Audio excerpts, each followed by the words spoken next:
On the thin ice of a grey morning, Charlie pushes an old stroller across the wooden bridge, watching the dark river in silence.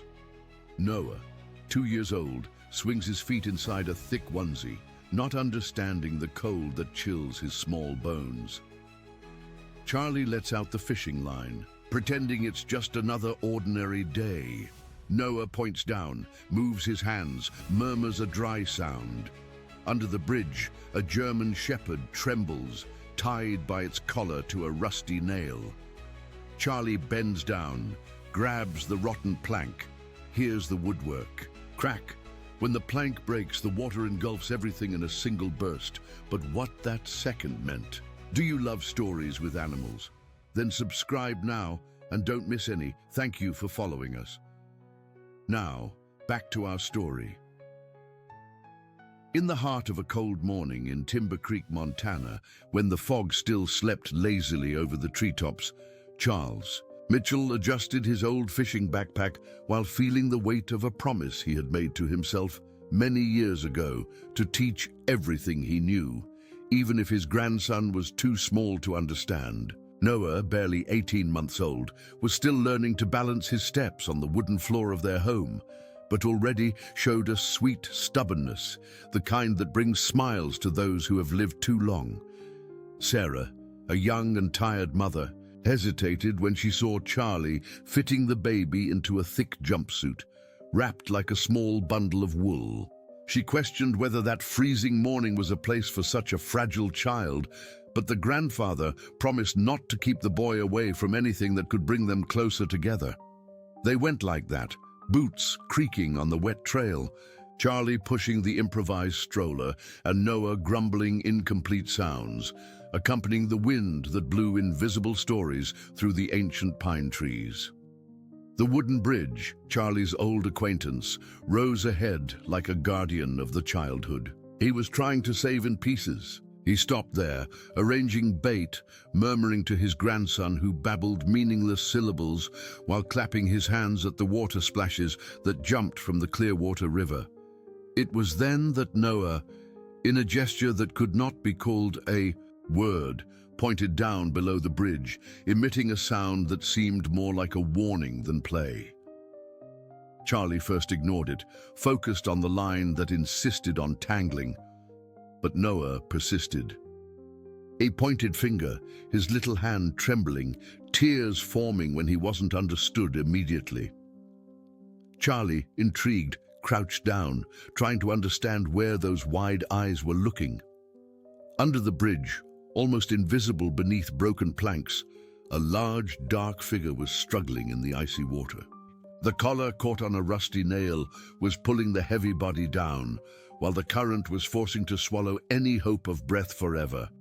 And it was there, in an instant that no one could predict, that Noah did what no one expected from a baby. With the strength of someone who barely knew how to walk, he dragged his grandfather's bait bucket, pushing it over the planks until it slipped into the water. The noise made the German shepherd lift his head by instinct, forcing his body upward, enough for Charlie to see the gravity of what was happening. Without the insistent crying, without the bucket hitting the water, maybe Charlie would never have noticed in time.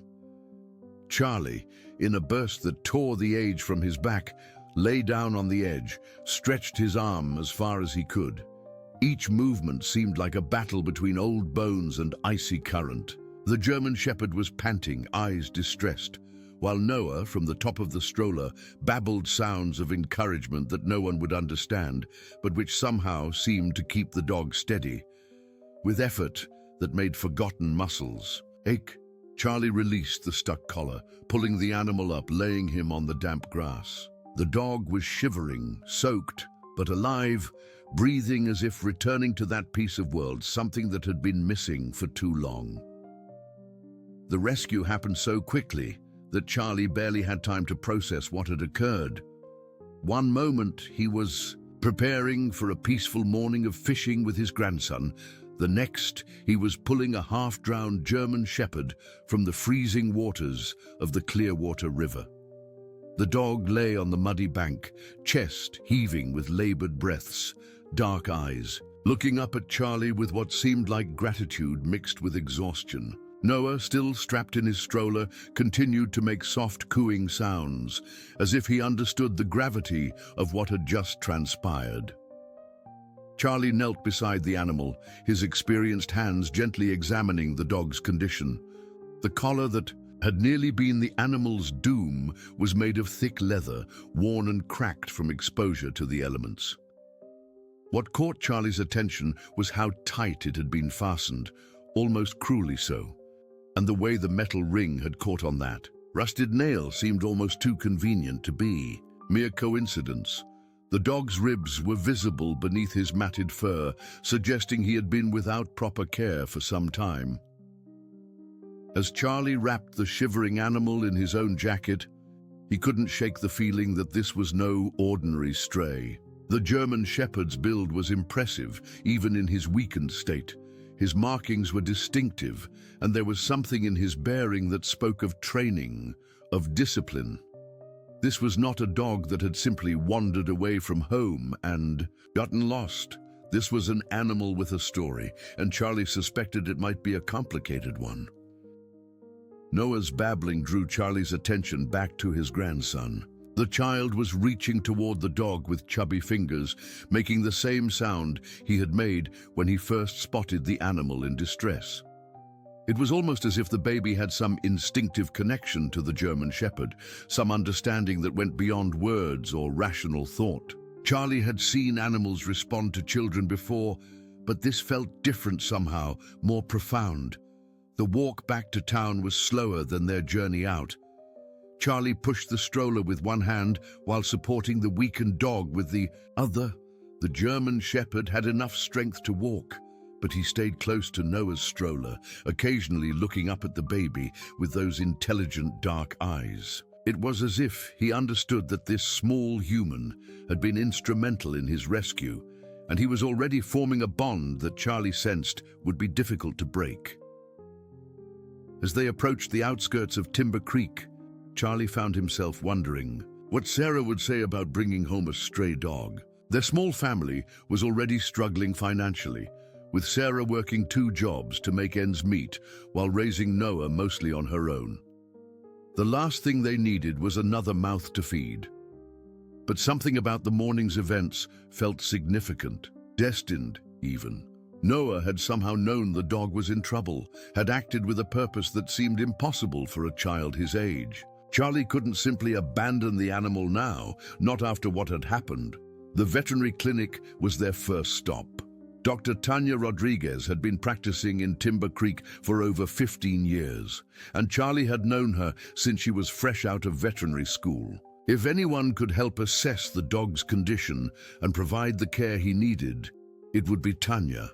The clinic was quiet this early in the morning, and Tanya was just arriving when Charlie pulled up with his unusual cargo.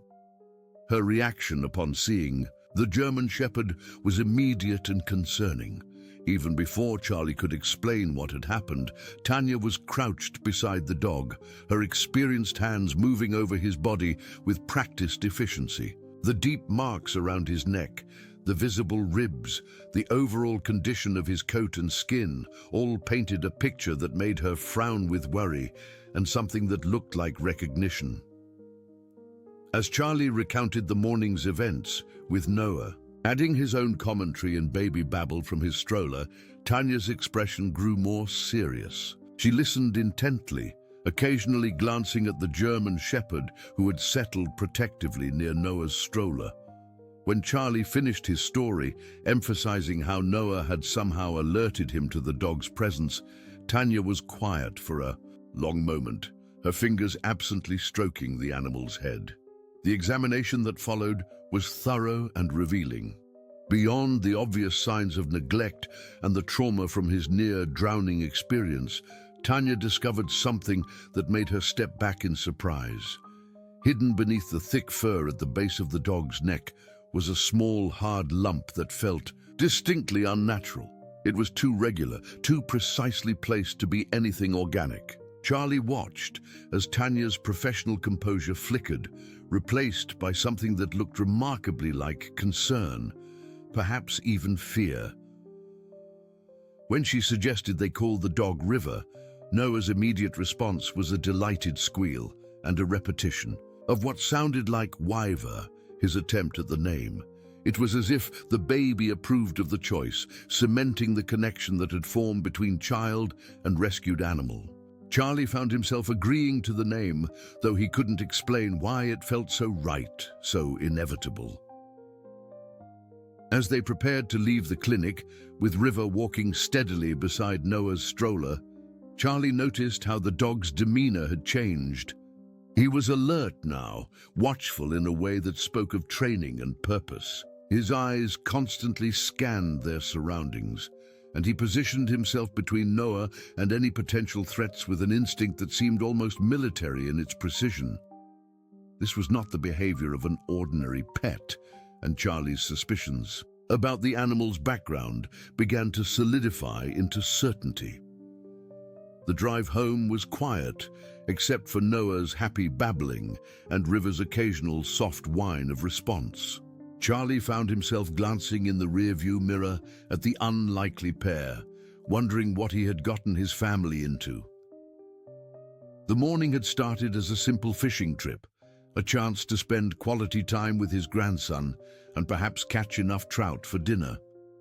Instead, it had become something else entirely, the beginning of a story that Charlie sensed was far from over. Sarah Mitchell stood at the kitchen window, watching through the frost-covered glass as her 18-month-old son played in the backyard with their newest family member.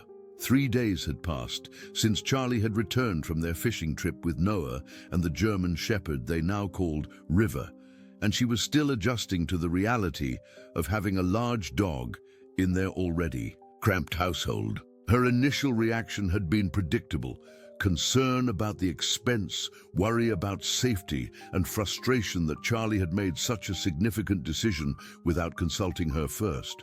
But watching Noah and River together now, she had to admit there was something special about their connection. The dog never left the toddler's side, positioning himself like a living guardian wherever Noah went. When Noah napped, River lay beside his crib.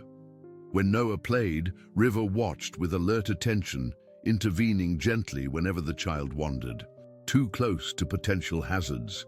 It was as if the animal understood his role as protector with an instinct that went far beyond ordinary pet behavior. Sarah turned from the window as Charlie entered the kitchen, carrying 2 steaming mugs of coffee. At 68, her father-in-law moved with the careful deliberation of someone whose body remembered harder times, but his eyes still held the sharp intelligence that had served him well during his years as a forest ranger. Those same eyes now carried a weight of concern that had appeared since the morning of the rescue. "Tanya called while you were outside," Charlie said, handing Sarah her coffee. "She wants to see River again today. Says she found something during the examination that concerns her." Sarah wrapped her hands around the warm mug, studying Charlie's weathered face. "What kind of something?" Charlie settled into his usual chair at the small kitchen table, his gaze drifting toward the window where Noah's laughter could be heard mixing with River's gentle barks. "She wouldn't say over the phone, just that we should bring him in as soon as possible." The drive to Dr. Rodriguez's clinic was quiet, except for Noah's happy chatter from his car seat and River's occasional soft whine of response. The German shepherd had claimed the space beside Noah's seat as his own, and Sarah noticed how the dog's attention constantly shifted between the baby and the world outside the car windows. There was a vigilance to River's behavior that reminded her of the military working dogs she had seen in documentaries, though she couldn't understand why a trained military animal would have ended up nearly drowning under a bridge in rural Montana.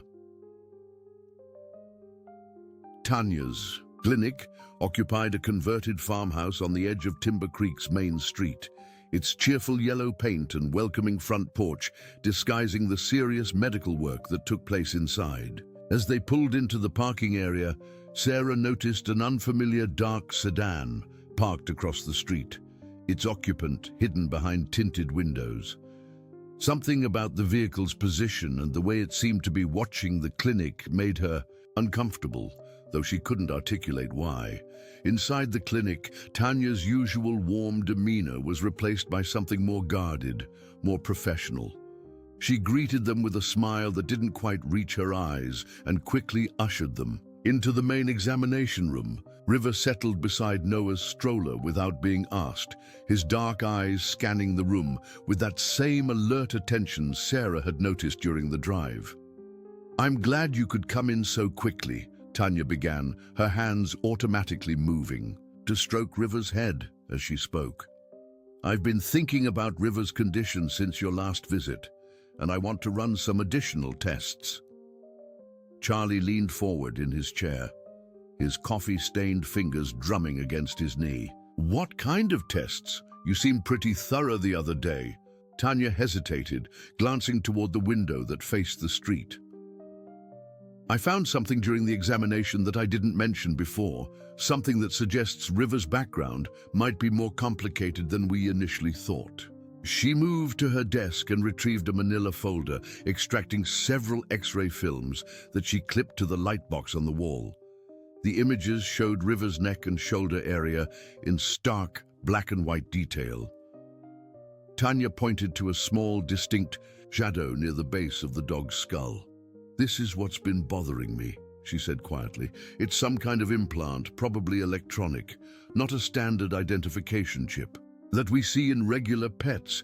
This is something much more sophisticated." Sarah felt a chill that had nothing to do with the Montana winter outside. "What kind of implant?" "I'm not sure," Tanya admitted, "but the placement and the size suggest it's not medical. It looks more like some kind of tracking or communication device, the kind of technology that might be used by law enforcement or military units." Charlie's expression hardened, and Sarah saw something flicker in his eyes that reminded her of stories her late husband had told about his father's younger days. Before Charlie had become a forest ranger, before he had settled into the quiet life of Timber Creek, there had been other years, other experiences that he rarely discussed. "Have you told anyone else about this?" Charlie asked, his voice carrying a gravity that made Sarah look at him more sharply. "No," Tanya replied. "I thought you should know first. River is legally your responsibility now, and I felt you had the right to understand what you might be dealing with." As if sensing the tension in the room, River rose from his position beside Noah's stroller and moved closer to Charlie, his body language shifting from relaxed to alert. The dog's ears were pricked forward and his nose twitched as if detecting something the humans couldn't perceive. Noah, oblivious to the adult concerns swirling around him, continued to play happily with a set of colorful blocks, occasionally offering one to River with a delighted giggle. The examination that followed was more detailed than the previous visit. Tanya's hands moved with practiced skill over River's body, checking for additional signs of his mysterious past. She found several small scars that spoke of medical procedures, and the way River submitted to the examination suggested he was accustomed to such handling. This was not a dog who had lived a simple domestic life. While Tanya worked, Sarah found herself studying the animal with new eyes.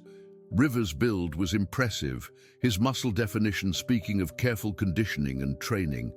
His responses to commands were immediate and precise, even when those commands came from Noah's babbled attempts at communication. Most telling of all was the way River positioned himself in any room, always where he could see all entrances and exits, always between his adopted family and potential threats.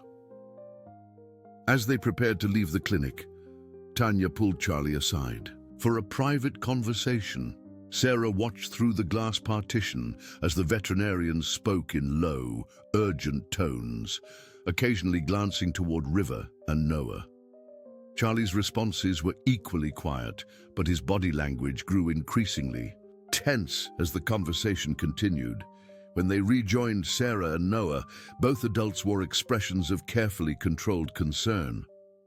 Tanya handed Charlie a business card along with River's updated medical file.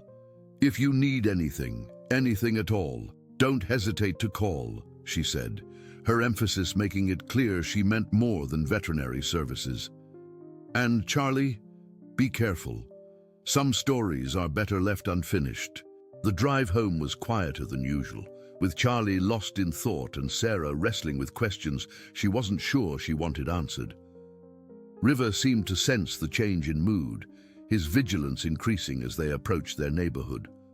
Twice during the short journey, Sarah noticed him react to vehicles that appeared unremarkable to her, his body tensing in ways that suggested training she was only beginning to understand.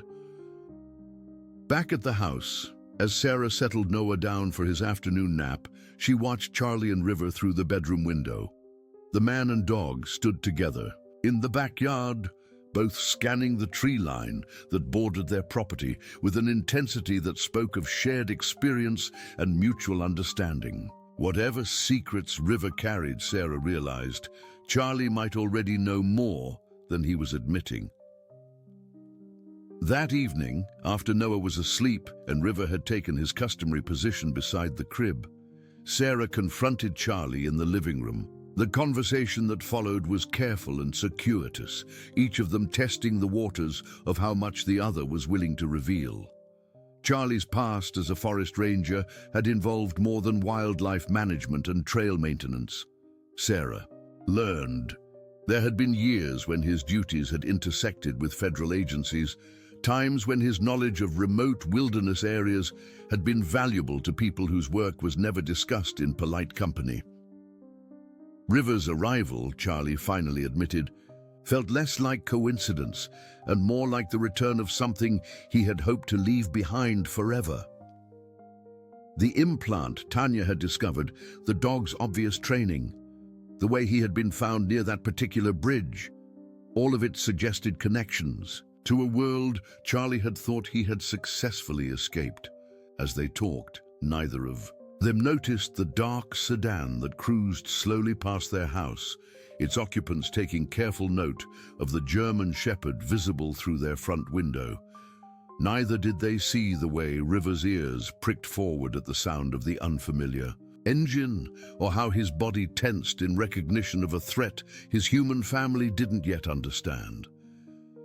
The night passed peacefully, but it was the kind of peace that comes before storms, fragile and temporary.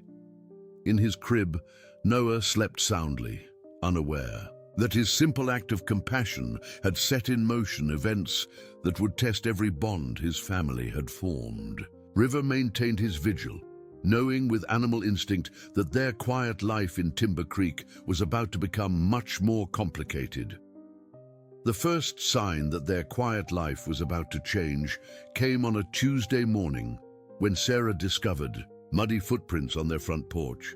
The prints were large, made by boots with a distinctive tread pattern that didn't match any of the footwear in their household. They led from the street to their front door, then around the side of the house toward the backyard, where Noah's swing set stood beneath the old oak tree.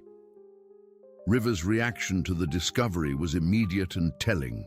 The German Shepherd's entire body went rigid when Sarah called Charlie to examine the prints, his hackles rising as he sniffed the air with obvious agitation.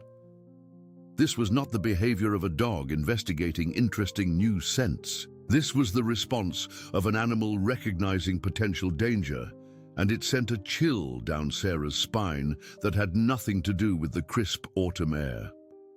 Charlie knelt beside the clearest print, studying it with the analytical eye of someone who had spent decades tracking both wildlife and occasionally more dangerous quarry through Montana's wilderness.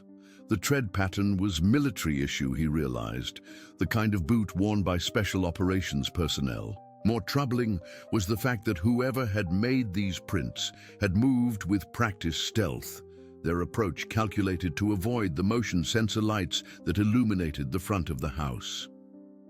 "We need to call the police," Sarah said, though Even as she spoke the words, she sensed Charlie's reluctance. "And tell them what?" Charlie replied, his voice carrying the weight of consideration Sarah didn't fully understand.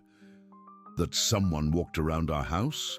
No laws were broken. Nothing was taken. But something had been taken," Sarah realized. Their sense of security.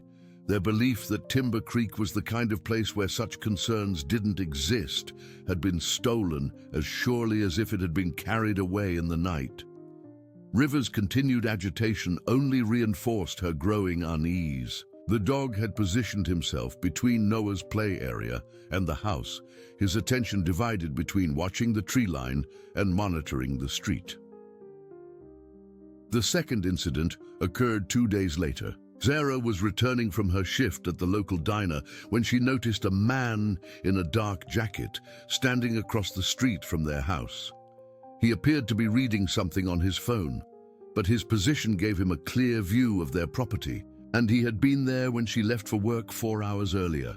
When she slowed her car to get a better look, the man pocketed his phone and walked away with the measured pace of someone who knew exactly where he was going. That evening, Charlie made a decision that revealed more about his past than any previous conversation. He retrieved a lockbox from the back of his bedroom closet, its contents including items Sarah had never seen before. Detailed topographical maps of the surrounding wilderness, a collection of business cards from various federal agencies, and a service pistol that looked well-maintained despite its obvious age. "I had hoped I'd never need to explain this," Charlie said, settling at the kitchen table while River maintained his watchful position by the window. "But River's arrival has changed things in ways I didn't anticipate." The story that emerged over the next hour painted a picture of Charlie's life that was far more complex than Sarah had imagined. His work as a forest ranger had indeed involved routine duties, maintaining trails, monitoring wildlife, assisting lost hikers. But it had also included less conventional responsibilities. The remote wilderness areas of Montana had long been attractive to people seeking to disappear, and not all of them had benign reasons for wanting to vanish. Charlie's knowledge of the backcountry and his ability to navigate terrain that challenged even experienced outdoorsmen had made him valuable to federal agencies, tracking fugitives, investigating illegal activities, and occasionally providing support for operations that required local expertise. It was work that had ended nearly a decade ago when Charlie decided he wanted a quieter life, but the skills and connections remained. "There was a case," Charlie continued, his weathered hands wrapped around a mug of coffee that had long since gone cold. "About 5 years ago, a military contractor who had been developing new technologies for special operations units, he disappeared along with some very sensitive materials, and there were rumors he was hiding somewhere in the wilderness areas I knew best." Sarah felt pieces of a puzzle beginning to align in ways that made her increasingly uncomfortable. What kind of technologies? Advanced tracking systems, primarily, devices that could monitor and communicate with specially trained animals. Military working dogs, specifically German shepherds, that could operate independently while maintaining contact with their handlers. River's ears pricked forward at the mention of German shepherds, and he turned from the window to focus on Charlie with an intensity that suggested understanding beyond what any ordinary dog should possess. The implications were becoming clear, and Sarah found herself looking at their rescued pet with new eyes. "You think River was part of this program?" she asked, though she already knew the answer. Charlie nodded grimly. "The implant Tanya found, his training, the way he responds to situations, it all fits. But there's more. The contractor who disappeared, his name was Marcus Reynolds. He was found 6 months later in a remote cabin about 20 miles from here, but the materials he took were never recovered. The revelation hung in the air like a storm cloud, heavy with implications that Sarah was only beginning to understand. River's rescue from the bridge no longer seemed like a coincidence. Someone had been watching, waiting, and Noah's innocent act of compassion had disrupted plans that had been years in the making. Over the following days, the signs of surveillance became more obvious. The same dark sedan appeared repeatedly in their neighborhood, always at a distance, but always watching. Their phone developed a faint clicking sound during conversations that hadn't been there before. Most disturbing of all, River's behavior became increasingly protective, his training asserting itself in ways that revealed the depth of his specialized preparation. Sarah began to notice how River responded to sounds that were inaudible to human ears, his head tilting in ways that suggested he was receiving information through means beyond conventional senses. The implant Tanya had discovered was clearly more than a simple tracking device. It was a communication system, and someone was trying to re-establish contact with their lost asset. The breakthrough came when Charlie decided to investigate the area around the old bridge where River had been found. Armed with topographical maps and accompanied by the German shepherd who seemed to understand the purpose of their mission, Charlie retraced the route they had taken that morning. What he found changed everything. Hidden beneath a pile of carefully arranged branches and debris, Charlie discovered a metal box that had been concealed with military precision. Inside were documents that confirmed his worst suspicions. River had been part of a classified program, his training designed to make him capable of independent operations in wilderness environments. The program had been terminated when Reynolds disappeared with the prototype technology, but River had remained missing, presumed lost.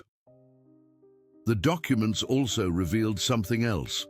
River wasn't just a military working dog. He was the prototype for an entire generation of enhanced military animals, his implant containing technology that made him capable of functioning as a remote sensing station, a communication relay, and a highly trained operative all in one. The value of such an asset to the right buyer was astronomical, which explained the interest of people willing to conduct surveillance and intimidation to recover him.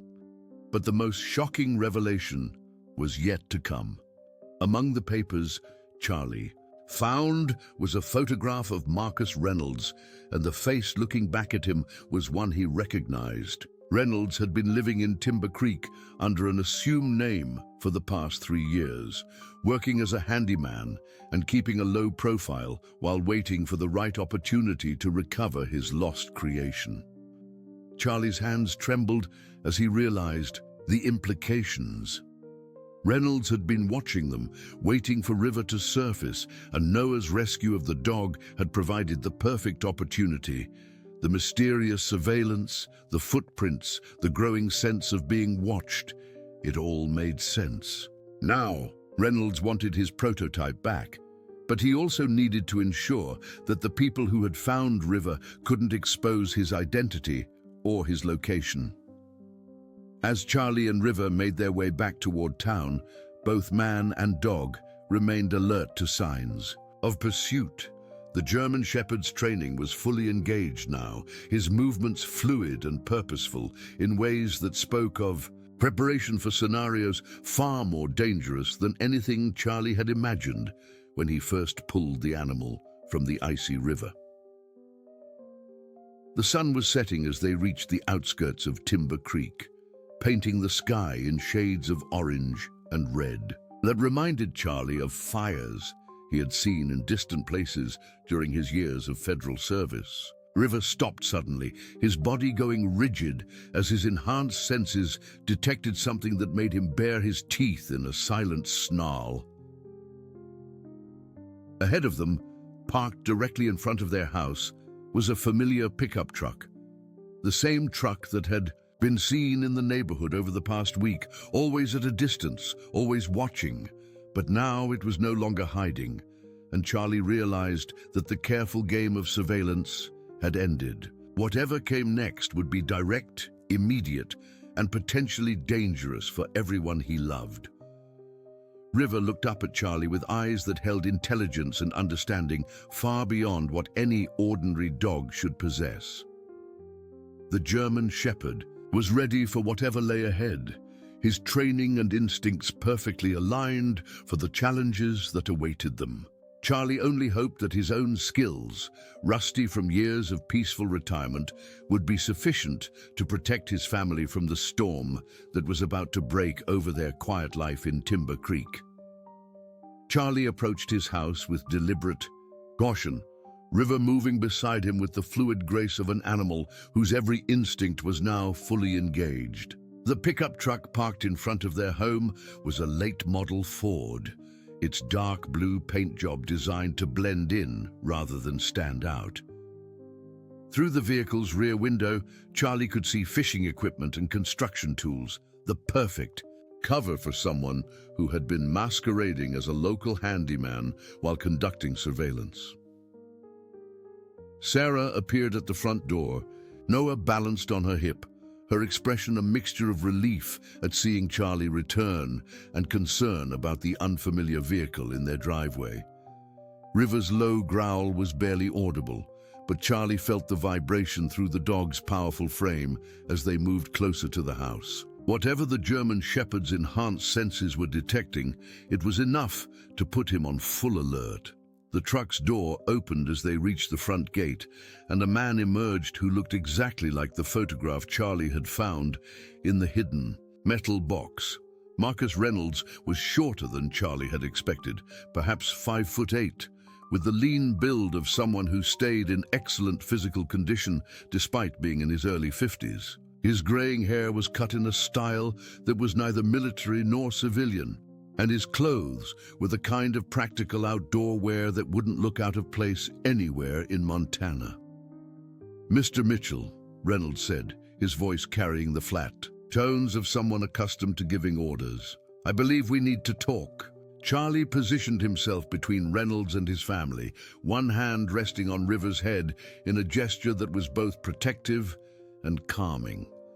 The German Shepherd's training was evident in the way he remained motionless but ready, his dark eyes fixed on Reynolds with unwavering attention. "I figured as much," Charlie replied, his own voice carrying the steady calm of someone who had faced dangerous situations before. "Though I'm surprised it took you this long to make direct contact." Reynolds smiled, but the expression didn't reach his eyes. "I've been watching your family adapt to their new pet. It's been quite instructive, actually. River has integrated remarkably well into domestic life, considering his specialized training." Sarah's sharp intake of breath was audible from the doorway, and Charlie could hear Noah's happy babbling as the toddler spotted River in the yard. The normalcy of his grandson's sounds contrasted sharply with the tension crackling in the air between the two men. "What do you want, Reynolds?" Charlie asked, cutting straight to the heart of the matter. "What any creator wants when someone else possesses his life's work," Reynolds replied, his gaze shifting to River with obvious pride and longing. "River represents 5 years of development and refinement. He's not just a military working dog, Mr. Mitchell. He's the prototype for an entirely new generation of enhanced animals capable of independent operations that were previously impossible." Charlie felt River's muscles tense beneath his hand, and he wondered if the dog understood the conversation or was simply responding to the emotional undercurrents flowing between the humans. "He's also a living being who nearly lost his life. Under that bridge, whatever he was before, he's part of our family now." Reynolds' expression hardened. "River is military property, developed with taxpayer funding for national security purposes. His emotional attachments, while touching, are irrelevant to his primary function." "His primary function," Sarah said from the doorway, her voice sharp with anger, "seems to be protecting my son, and he's doing an excellent job of it." For the first time since emerging from his truck, Reynolds looked directly at Sarah and Noah. The calculation, In his eyes, as he studied the baby, made Charlie's blood run cold. This was a man who saw people as assets or obstacles, nothing more. Actually, Mrs. Mitchell, River's integration into your family has provided valuable data about his adaptive capabilities. The bond he's formed with your son demonstrates emotional flexibility that wasn't part of his original programming. It's a fascinating development. Charlie's hand tightened on River's head, and he felt the dog's low growl resume. You've been using us as some kind of experiment. Not intentionally, Reynolds admitted, but when River disappeared from the recovery location I'd arranged, I had to adapt my approach. Monitoring his behavior in a domestic environment has provided insights that will be valuable for future developments in the program. The casual way Reynolds discussed their family as subjects in his research made Charlie's temper flare, but he kept his voice level. The program was terminated 5 years ago. You're operating outside any official authorization. Reynolds' smile returned, colder this time. Official authorization is a luxury for people who don't understand the potential of what we've achieved. River's capabilities extend far beyond what the military originally envisioned. His enhanced senses, his ability to process and relay information, his combat training, all of it makes him incredibly valuable to the right buyers. The implication hit Charlie like a physical blow. Reynolds wasn't trying to return River to military service. He was planning to sell the dog to the highest bidder, regardless of their intentions or allegiances.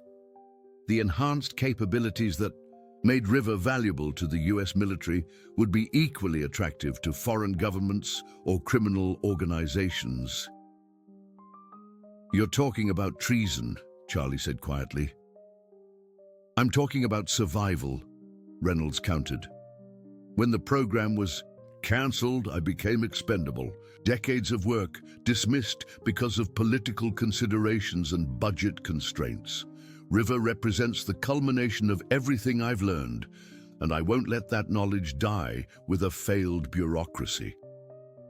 River's posture shifted almost imperceptibly, and Charlie noticed the German Shepherd's attention was no longer focused solely on Reynolds. The dog's enhanced senses had detected something else, and his head turned slightly toward the street. Charlie followed River's gaze and saw 2 more vehicles approaching, their occupants clearly associates of Reynolds.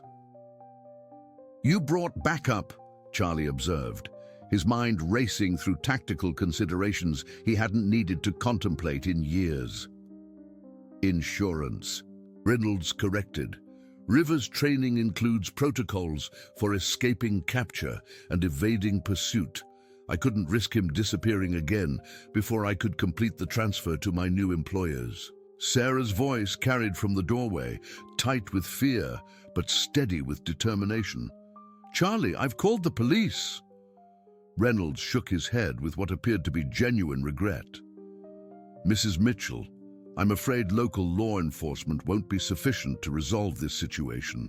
River's existence is classified information, and there are federal agencies with jurisdiction over assets like him. By the time anyone sorts through the competing claims and security clearances, we'll be long gone. The 2 additional vehicles had parked at either end of the block, their occupants remaining in their cars, but clearly positioned to prevent escape routes. Charlie realized that Reynolds had planned this confrontation carefully, accounting for multiple contingencies and potential responses. There's something you haven't considered, Charlie said, his hand still resting on River's head. River makes his own choices now. Whatever programming you installed in him has been modified by experience, by the bonds he's formed, by the life he's chosen to live. As if responding to his words, River stepped forward, placing himself more directly between Reynolds and the house where Noah's voice could still be heard. The German Shepherd's stance was unmistakably protective, his loyalty clearly established despite whatever technological controls Reynolds might believe he possessed. Reynolds reached into his jacket pocket and withdrew a small electronic device, its display screen showing what appeared to be diagnostic information. River's implant responds to specific command frequencies. His emotional attachments, while interesting from a research perspective, can be overridden when necessary. Charlie watched as Reynolds activated the device, sending some kind of signal to River's implant. The German Shepherd's body went rigid, his eyes taking on a glassy quality that suggested the technology was attempting to assert control over his consciousness. For a moment, it seemed as though Reynolds's confidence was justified. But then, Noah's laughter rang out from the house, clear and delighted, and River's head snapped toward the sound with an immediacy that broke through whatever technological influence Reynolds was attempting to exert. The dog's eyes cleared, his protective stance resumed, and he actually took another step closer to the house. Reynolds stared at his device in disbelief, then at River with a mixture of frustration and scientific fascination. Impossible. The neural override protocols should be absolute. Maybe they would be, Charlie said, understanding dawning in his voice, if River was still the same dog you programmed 5 years ago. But he's changed, grown, adapted. He's formed connections that your technology can't break. The sound of approaching sirens could be heard in the distance, and Reynolds' expression shifted from confidence to concern. His carefully orchestrated plan was beginning to unravel, and Charlie could see him weighing his options as the tactical situation changed around him. River moved closer to Charlie, his body language indicating readiness for whatever might come next. The German Shepherd's training was still present, but it was now balanced by loyalties and affections that had developed organically over the weeks since his rescue. He was no longer just a military asset. He had become something more complex, more human in his emotional responses. Reynolds signaled to his associates in their vehicles, and Charlie realized the confrontation was about to escalate beyond words. Whatever happened next would determine not just River's fate, but the safety of everyone Charlie loved. The quiet life he had built in Timber Creek was about to be tested by forces he had hoped never to face again. The sound of approaching sirens grew louder, but Charlie could see from Reynolds' expression that the arrival of local law enforcement wasn't the deterrent Sarah had hoped it would be. The man who had spent 5 years perfecting military-grade technology wasn't going to be intimidated by small-town police officers who had no understanding of the federal complexities surrounding River's existence. Reynolds spoke into a small communication device, his words clipped and professional. Initiate containment protocol. Civilian authorities are responding, but jurisdiction will be transferred upon arrival of federal assets. Charlie felt his heart sink as he realized the implications. Reynolds had anticipated this scenario and had backup plans that extended beyond his immediate associates. Within minutes, federal agents would arrive with legal authority that would supersede local police, and River would be classified as government property requiring immediate recovery. "You've thought of everything," Charlie admitted, his hand still resting protectively on River's head. "Military planning requires considering all contingencies," Reynolds replied, "though I admit River's emotional development has introduced variables I hadn't fully anticipated." As if to emphasize the point, River's attention remained divided between monitoring Reynolds and listening to the sounds from inside the house, where Noah's voice provided a steady stream of happy babbling. The German Shepherd's loyalty was being tested in real time, his programming competing with bonds that had formed through weeks of shared experiences and mutual protection. The first police car arrived with lights flashing but sirens silent, its occupant clearly confused by the domestic scene that greeted him. Officer Pete Martinez had been patrolling Timber Creek for 8 years, and his experience ran more toward handling domestic disputes and the occasional bar fight than federal security matters. He approached cautiously, his hand resting on his weapon, but his posture suggesting uncertainty about the situation. "Someone called in a disturbance?" Martinez asked, his gaze moving between Charlie and Reynolds with professional assessment. "A misunderstanding that's being resolved through proper channels," Reynolds said smoothly, producing a wallet that contained identification Charlie couldn't see clearly. "Federal security matter, officer. Your assistance isn't required." Charlie watched Martinez examine Reynolds' credentials, seeing the confusion and concern in the young officer's face. Whatever identification Reynolds was carrying, it was apparently convincing enough to give Martinez pause, but not sufficient to make him comfortable with the situation. "I still need to understand what's happening here," Martinez said, his tone becoming more official. Mrs. Mitchell called dispatch reporting suspicious activity and potential threats to her family. Sarah emerged from the house, still carrying Noah, her face pale but determined. "Officer Martinez, this man has been conducting surveillance on our family for weeks. He's threatening to take our dog, and he brought associates who are blocking both ends of our street." Martinez looked toward the vehicles positioned at either end of the block, his radio crackling with reports from other officers who had noticed the tactical positioning. Charlie could see the officer's training asserting itself as he began to understand that this was not a simple civil dispute. "Sir," Martinez addressed Reynolds, "I'm going to need you to explain your presence here and the positioning of those vehicles." Reynolds' patience was clearly wearing thin, but he maintained his professional demeanor. "Officer, I understand your concern, but this matter involves classified military assets. The animal these people are harboring is government property, and its recovery is a matter of national security." River's ears pricked forward at the word recovery, and Charlie felt the dog's muscles tense beneath his hand. Whatever the German shepherd understood about the conversation, he clearly recognized the threat to his chosen family. The standoff was interrupted by the arrival of two black SUVs, their government plates and official appearance immediately, changing the dynamic of the situation.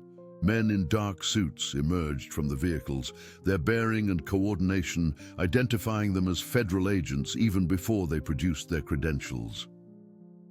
Charlie's heart sank as he realized Reynolds' backup plan was now fully in motion.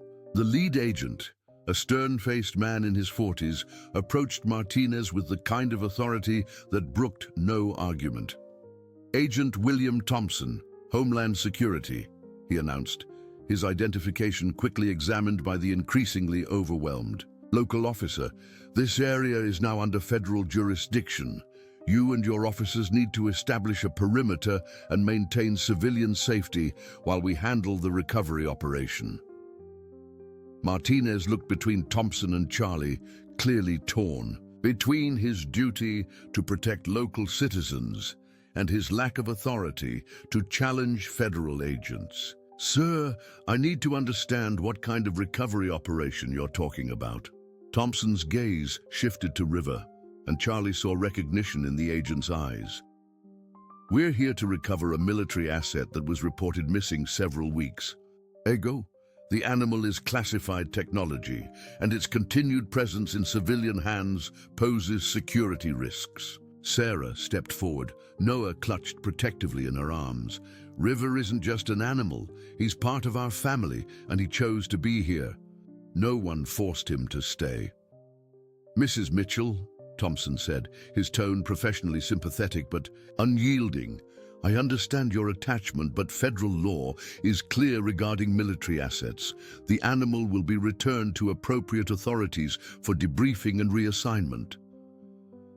Charlie felt River's body language shift, the German shepherd's training warring with his protective instincts. The dog understood enough of the situation to recognize that his chosen family was being threatened, but his programming created internal conflict about how to respond to authority figures. Reynolds stepped forward, his confidence returning now that federal support had arrived. Agent Thompson, I recommend immediate sedation for transport. River's conditioning has been compromised by extended civilian contact, and he may resist standard recovery protocols. It was the word sedation that seemed to break through River's internal conflict. The German shepherd stepped away from Charlie, positioning himself between the federal agents and the house where Noah's voice could still be heard. His stance was unmistakably protective, his previous training modified by weeks of bonding with the family that had rescued him. Thompson assessed the situation with professional calm. Mr. Reynolds, your role in this operation was consultation only. River's recovery will follow standard protocols, which don't include field sedation unless absolutely necessary. Charlie caught the tension between Thompson and Reynolds, realizing that the federal agent might not be fully aware of Reynolds' plans to sell River to foreign buyers. This created an opportunity, but one that would require careful navigation. Agent Thompson, Charlie said, before you proceed with the recovery, there's information about Mr. Reynolds that you need to hear. Reynolds' expression shifted to alarm, and he moved to interrupt. Agent Thompson, Mr. Mitchell is a former federal contractor whose clearance was revoked years ago. His credibility regarding security matters is questionable. But Thompson held up a hand, his attention now focused on Charlie with professional interest. What information, Mr. Mitchell? Charlie chose his words carefully, aware that everything depended on convincing Thompson that Reynolds was not the legitimate authority he claimed to be. Reynolds told me he plans to sell River to private buyers. He's not trying to return him to military service. He's treating him as personal property for financial gain. The accusation hung in the air, like a thunderclap, and Charlie could see Thompson's expression harden as he processed the implications. If true, Reynolds was guilty of treason, and his presence at the recovery operation was not authorized. Reynolds stepped forward urgently. Agent Thompson, that's a completely false accusation made by someone desperate to keep stolen government property. My authorization for this operation comes directly from the Pentagon. Thompson's hand moved to his radio, and Charlie realized the agent was about to verify Reynolds' claims through official channels. Whatever happened next would determine not just River's fate, but whether the truth about Reynolds' plans would be exposed before it was too late. River remained motionless between the federal agents and his chosen family, his enhanced senses undoubtedly detecting the emotional tension radiating from everyone present. The German shepherd had become the center of a conflict that extended far beyond a simple recovery operation, and his next actions might determine the outcome for everyone involved.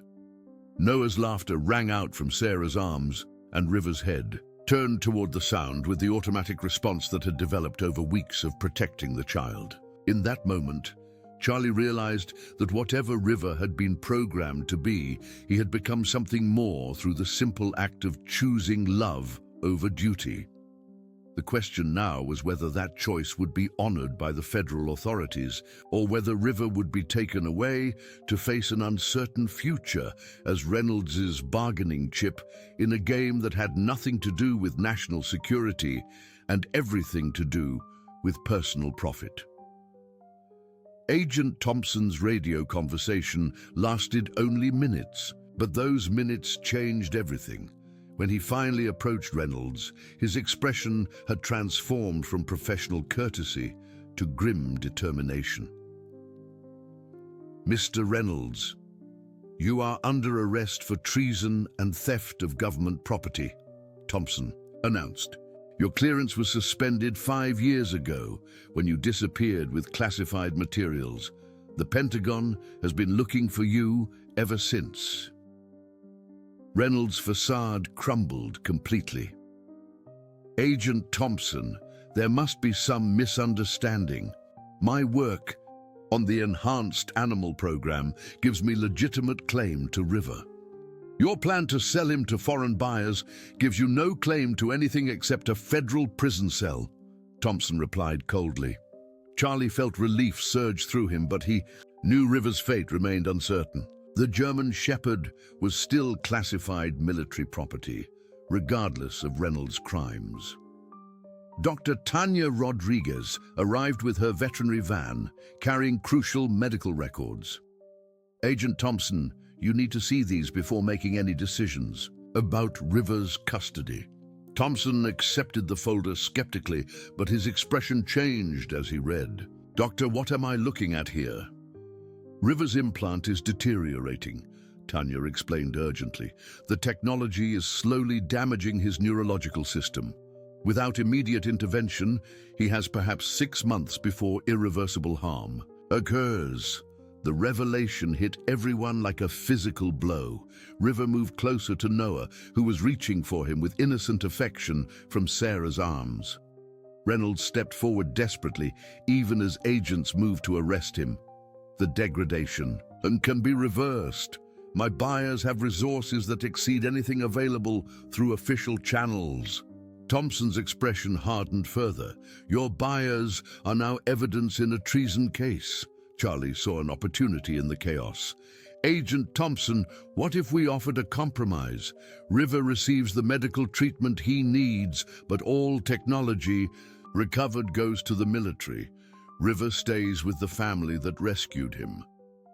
Thompson considered this, while his radio demanded updates. River remained protectively beside Noah, occasionally nuzzling the toddler's hand. The bond between them was obvious to everyone present. Dr. Rodriguez, Thompson finally decided, proceed with the implant removal. All materials recovered will be turned over to federal authorities, but River remains with the Mitchell family.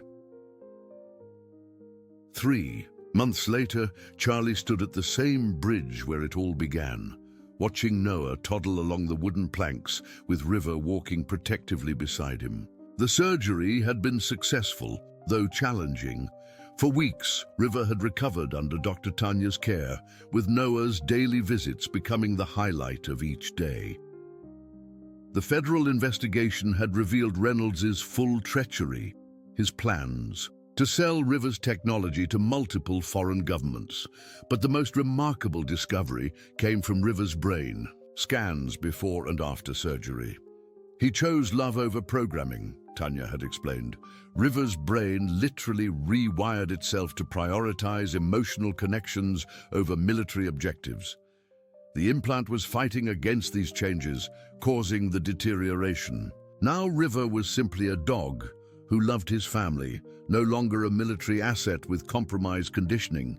Agent Thompson had kept his word, even arranging ongoing medical support and a commendation for Charlie's role in preventing classified technology from falling into foreign hands.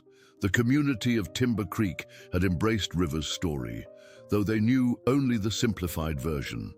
A family had rescued a stray dog who turned out to be exceptionally well-trained.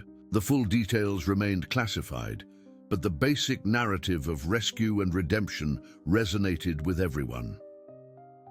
As the afternoon sun set over the Clearwater River, Charlie called to Noah and River. Walking back through familiar forest paths, he realized their story had come full circle. River was no longer a mysterious rescue, but a beloved family member whose loyalty had been tested and proven unbreakable.